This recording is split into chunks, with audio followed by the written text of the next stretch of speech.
is located here in Miami, over there in Miami Beach, Florida.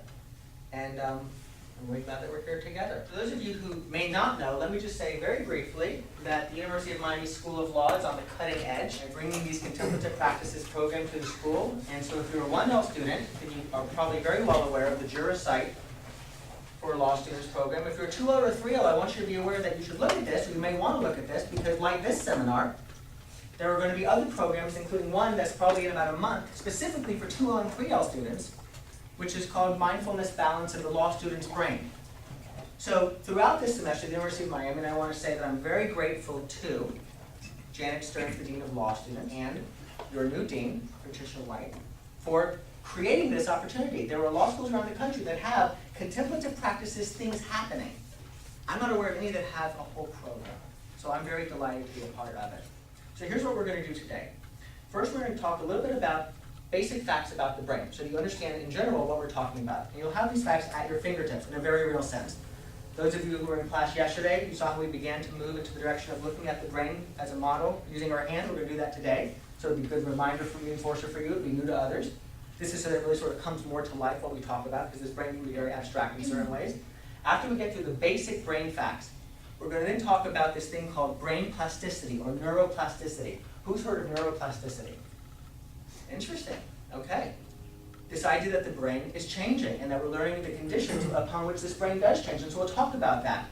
Then after that, we'll talk about exercise and the effect of exercise on the brain. Once we understand the mechanisms of brain plasticity and we understand a little bit more about the brain, looking at how exercise affects the brain will make some sense.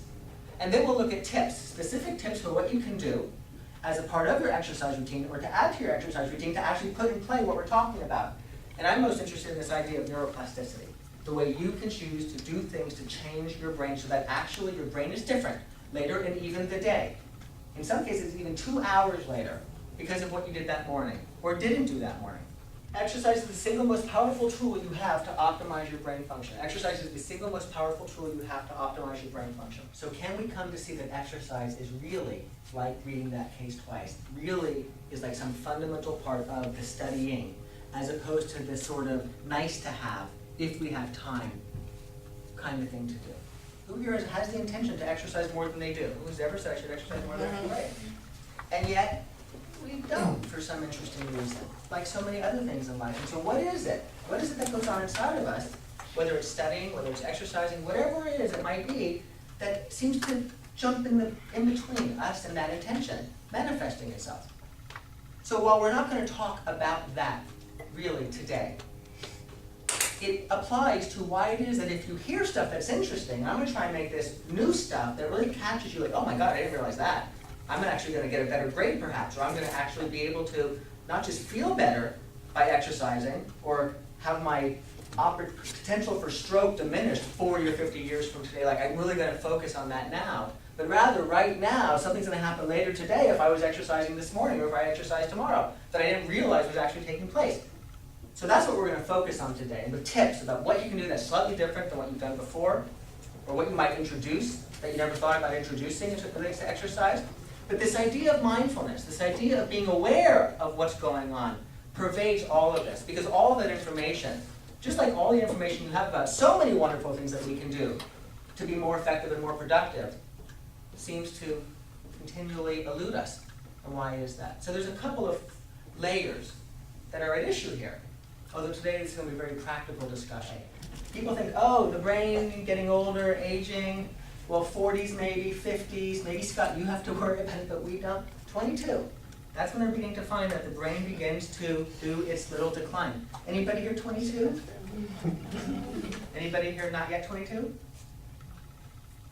We're all in this together, folks. You wake up and you say, no, I'm just going to have a donut, all right? Or I'm just going to have, because I feel like I'm so anxious about today's school today that I'm just going to eat some sweet, I'm going to have some soothing sweet. That's what I'm going to do, and then I'm going to go to school, and then I'm going to have some coffee, and I'm going to go through this, right?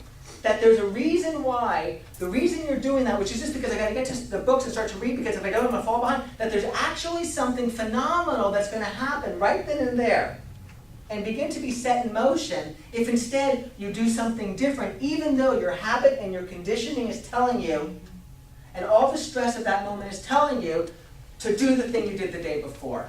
because that's what you're more likely to do. If something doesn't jump in to inspire you to do something different. Oftentimes talking about benefits 20 years down the road are challenging to inspire when there's a test that's in a week.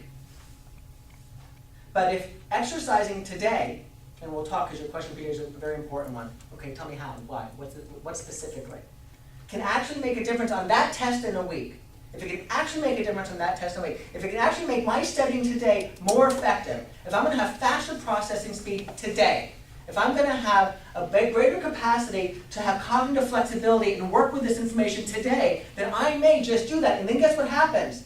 You actually not only feel better, which is a nice little plus, but you realize that you have some level of understanding that may be subtly different than it was before. It may even harken back to a time when you did a lot of exercise and a lot of people say that exercise is all about the brain. It's not about cardiovascular, living longer because you have a healthier heart, because those weren't really issues a long time ago anyway. Is because our whole development happened while we were moving. We were moving to survive. Every day we moved 12 miles. How many miles did you move today? If you sat still a long time ago, you were lunch.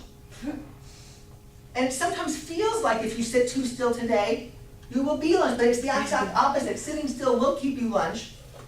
Moving is the thing to do to stop you from being another classmate's lunch or an opposing counsel's lunch or your own lunch because you get so overwhelmed by your own mind's